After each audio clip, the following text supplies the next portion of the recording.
Om Namo Bhagavate Vasudevaya Janmadhyasya Yato Anvayaditaratascha Artheshu Abhigyaswarat Tene Brahmahridaya Adikavaye Muhyanti Yat Surayah Tejo Vari Mridam Yatha Vinimayo Yatratra Sargom Risha Dhamna Swena Sada Nirastakuhakam Satyam Param Dhimahi Nigamakalpataror Galitam Phalam Shukamukad Amrita Drava Sanyutam Pibata Bhagavatam Rasamalayam Muhuraho Rasika Bhuvi Bhavukaha. We now enter the 30th chapter of the 11th Skandha of Bhagavatam. We saw Uddhava Gita that spanned 24 chapters, one of the longest discourses of Bhagavatam, finish in the last chapter. So now Parikshit asks a question. Parikshit has been quietly listening. We saw the entire narration of Uddhava Gita between Krishna and Uddhava. That was narrated by Shuka Brahmam, and Parikshit was simply listening. Now, upon hearing the full of Uddhava Gita, he asks a question. He says, Uddhava, the great Bhagavata, he having proceeded to the forest of Badrinath, what did the Lord, the Supreme Being, do next in Dwaraka? He says, Tato Mahabhagavata Uddhave Nirgate Vanam Dwaratyam Kim Akarod Bhagavan Bhuta Bhavanah. He says, Bhagavan, the Supreme Being, the Father of all beings, the source of all beings, that is, what did he do after the Mahabhagavata Uddhava left? Because we already have heard that there were evil portents, and therefore there was also a curse by the Brahmanas for the entire race of the Yadavas to be destroyed. So Parikshit wants to know how all that happened, and finally, how did Krishna leave this earth, the very form of Krishna being the source of enchantment for everyone, the very form that all the gopis, all the women of Mathura, all the women of Dwaraka, everyone was enchanted by the very form, by the very seeing of whose form, and by listening about him, the very mind was purified by everyone, for everyone. And he says, and the form which by being glorified decorates speech, the form which brings honor to anyone who is perceiving that form, the form that was seen by everyone in the battlefield of Mahabharat when he was the charioteer for Arjuna. So this glorious form of Krishna,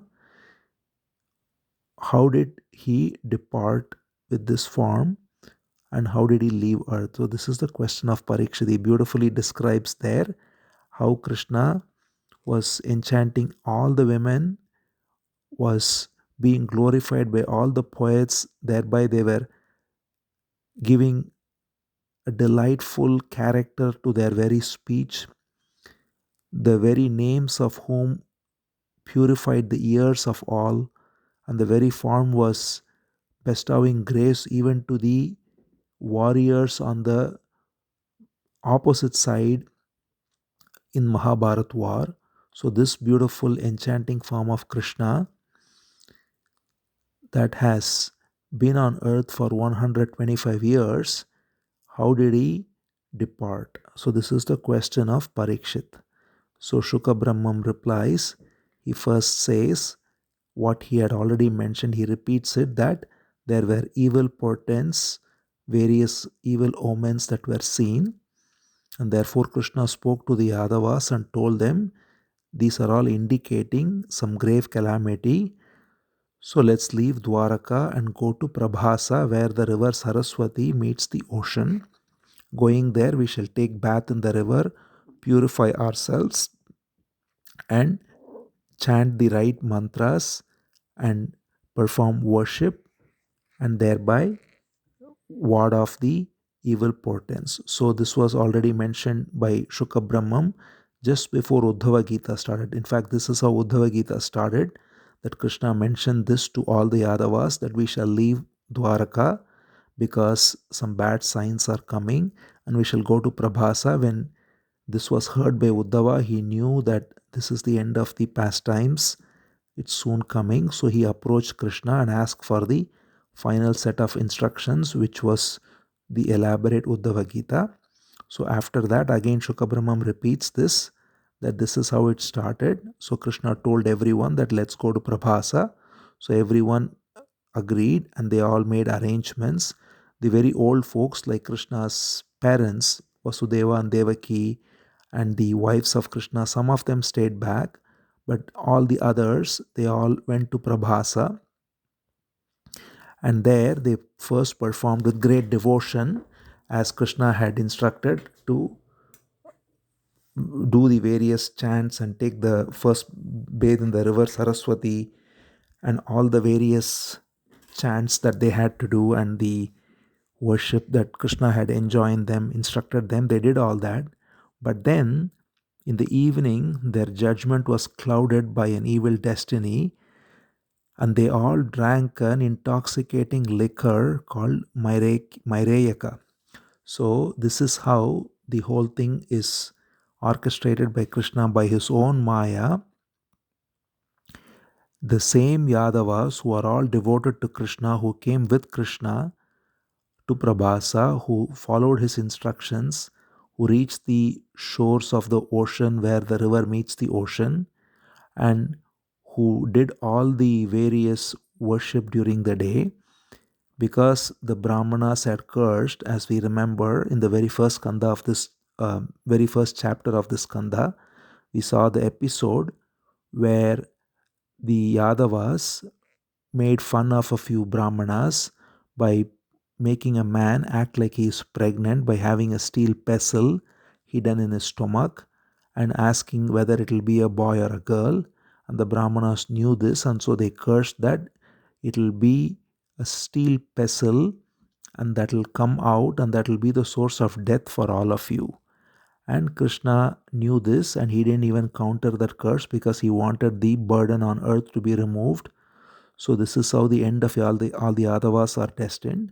So accordingly, this incident is unfolding where these Yadavas, they in the evening drink this liquor, and by that their intellect is perverted and they get into a bitter clash. They start arguing with each other and end up becoming a big fight by the very Maya of Krishna. It says Krishna Maya Vimudhana Sankarshak Su Mahanubhut. So a great conflict, a fight emerged between them due to the Maya of Krishna because of the effect of liquor. So this we see even now, friends or family, brothers, they under the influence of alcohol, they fight with each other and sometimes kill each other. So that's exactly what Krishna has orchestrated by his own Maya. All the Yadavas, his own clan, they all got drunk, their intellect was perverted, they started cursing each other, yelling at each other. Soon words became weapons, and weapons were hurled at each other. They started taking bows and swords and spears and all the rest. They were fighting with each other. All the various people, including Krishna's own sons. So Pradyumna was fighting with Samba, Akrura with Bhoja, Aniruddha with Satyaki. So brothers, cousins, nephews, uncles, everyone started fighting with each other. So this is the terrible destiny that we see many times where there is such internecine warfare, civil war, brothers fighting with brothers. Many countries have had this, where the civil war ends up killing more than war with external enemies. So this was such a civil war, everyone fighting with each other, sons with fathers, brothers with brothers, uncles with nephews, so on. And they all even ran out of arrows and bows and weapons. Then they picked up this very stubborn and very sharp blades of grass on the seashore. So, this is as prophesied by the sages, the Brahmanas. As we may remember, they said the steel pestle will kill you. And when the steel pestle was taken to the king Ugrasena, Ugrasena wanted to destroy the steel pestle, so he asked them to crush it into powder and throw it into the ocean. But when they did it, because the prophecy can never go unfulfilled, the crushed steel pestle got washed over on the seashore and grew into this kind of a stubborn grass called eraka. So this grass was destined to be the weapon of destruction, because already this is what the sages had said, that you will be killed by this pestle, so that cannot go wrong. So now, just as prophesied, the very same Yadavas picked up this grass which is so sharp, made it into weapons and started fighting with each other, and in the process they lost all sense of any sense of clarity. They started attacking each other. At some point, they even went after Krishna and Balaram, but Krishna and Balaram simply ignored them and let them fight.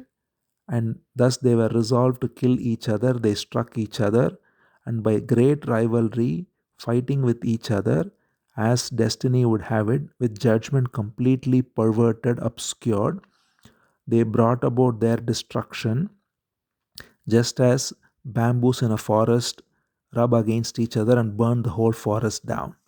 So, in this way, all the people of his clan perished, and Krishna alone remained with Balaram, and he concluded that the burden on the earth was now removed. It says, Evam nashteshu sarveshu kuleshu sweshu keshavah avatarito bhuvo bhara iti mene avasheshitah. So this, in this way, his Keshava, the supreme being, the Lord, his entire clan, Sarveshu Kuleshu Sweshu, his own clan got destroyed, and now he recognized by thereby that the purpose of his avatar, his descent, is complete. And now Balaram also, of course, being his expansion, knows this. So first Balaram sits down in a yogic pose by the seashore, and sitting in meditation, being one with the Supreme Being within, Balaram simply departed. It says, Rama Samudra Velayam Yoga Mastaya Paurusham Tatyaja Lokam Manushyam Samyojya Atmanatmani. So he simply abiding in the Supreme Spirit, in the yogic posture. It says Yoga Mastaya Paurusham, in the perfect yogic posture, abiding in the Supreme Spirit by the banks or by the shore of the ocean where the river and the ocean meet. Ramaha, that is here Balaram, simply left. So this is how the glorious avatar of Balaram ends. So after all the Yadavas destroy each other, there is only Krishna Balaram, and Balaram also leaves. And now, perceiving the ascent of Balaram, Krishna walks to a peepal tree, a sacred fig tree, and sits down quietly. Now, very beautifully, Shuka Brahmam here describes very graphically how Krishna sits in every single detail.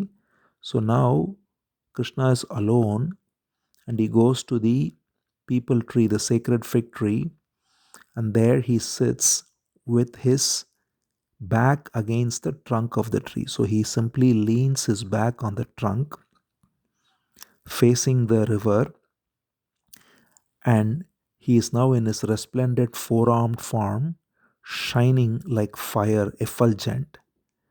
He is having the mark of Srivatsa on his chest. He is of the color of a rainbow cloud or rain cloud. He has got yellow silk over him, and he is shining like molten gold in the most auspicious form. He's got eyes like lotus. He's got a lovely smile on his face. He's got beautiful dark hair, lotus like eyes, beautiful earrings.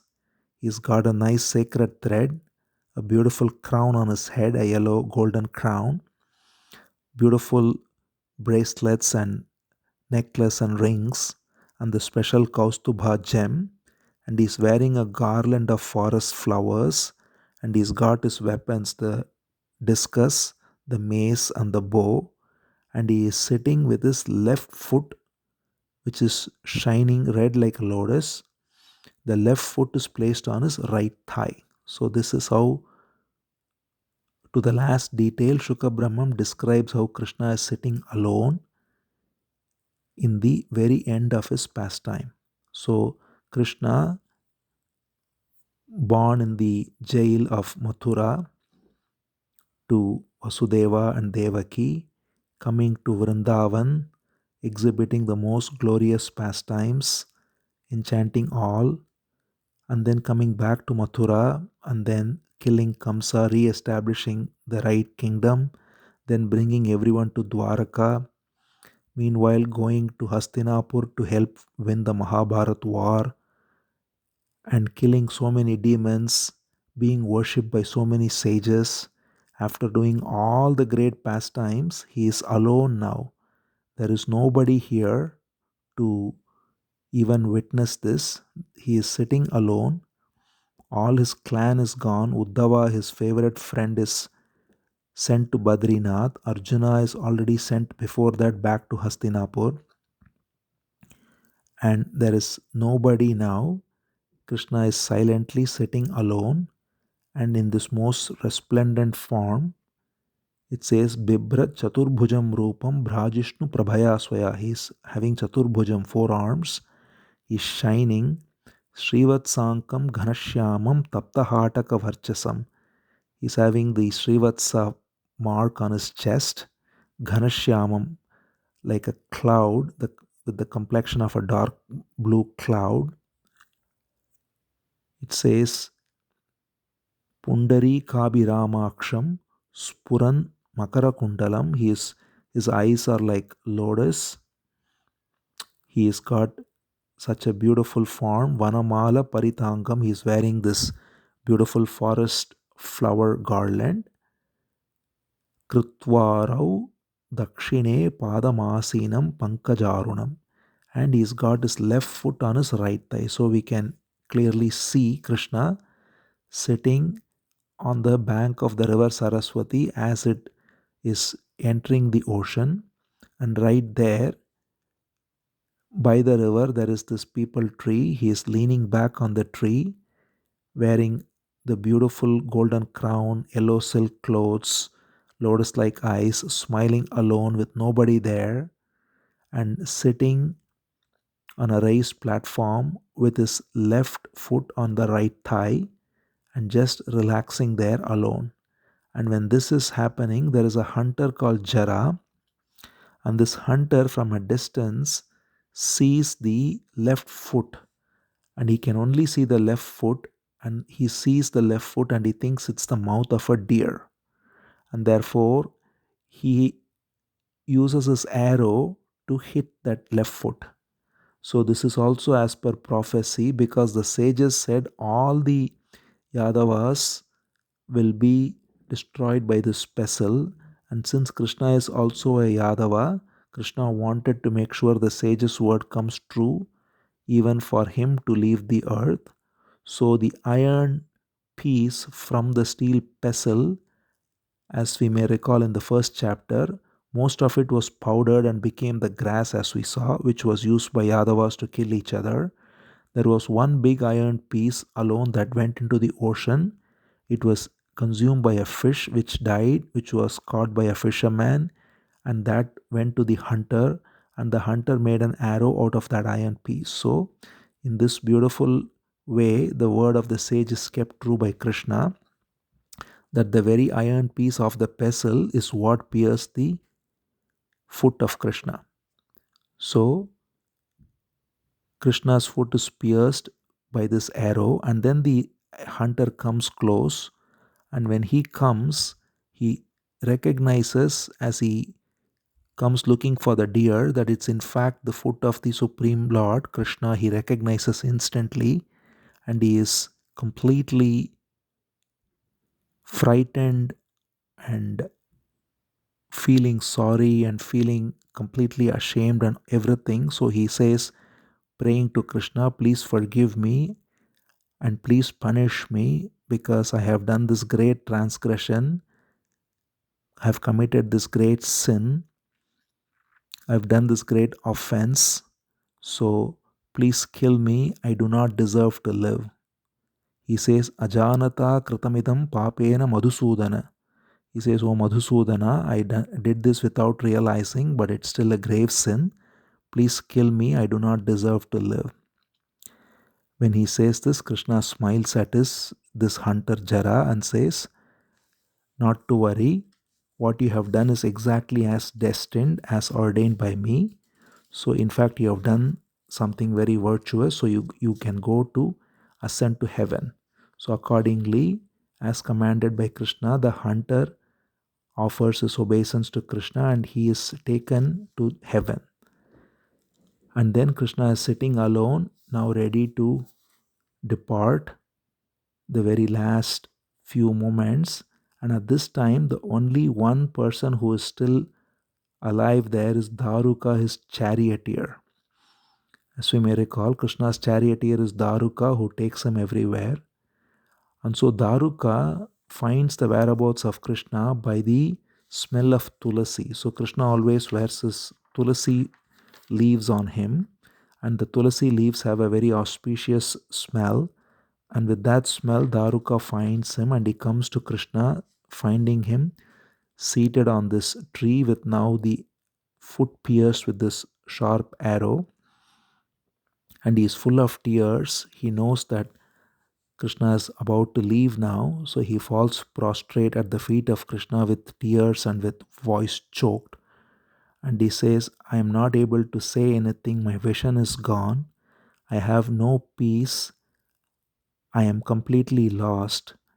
Please bless me. When he says this, as he says, the chariot, the very chariot of Krishna, which Daruka was charioteering, which has the emblem of Garuda, the divine eagle, it is seen as rising up into the sky. And then all the weapons of Krishna, the transcendent weapons of discus, that is Sudarshana, and his bow, all of these are also ascending. And then Krishna is simply sitting alone. And now he tells this Daruka, he says, O Daruka, go back to Dwaraka where there are still some old folks left. As we may recall, we said Vasudeva and Devaki and some of the wives of Krishna are still there in the city. And this Dwaraka is also going to be submerged by the ocean. So everything is finished off.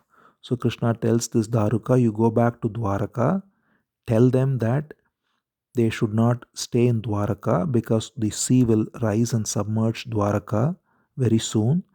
Therefore, you can ask them to leave.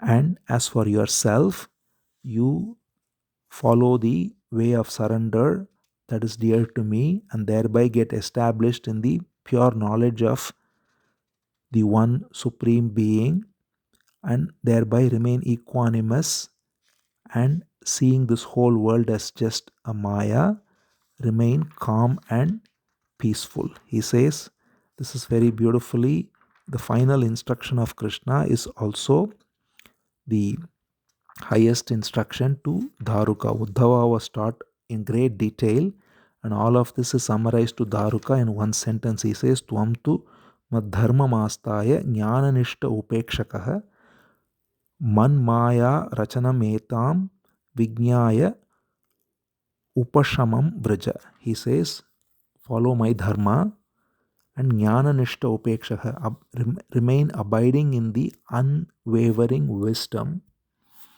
that everything is the one supreme being, and in this realization remain equanimous. So this is the very last instruction, the very last verse Krishna speaks to Daruka.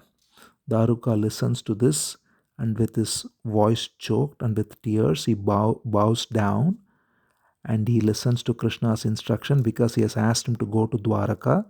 So he, being a very devout servant of Krishna, he with a heavy heart leaves and goes to Dwaraka.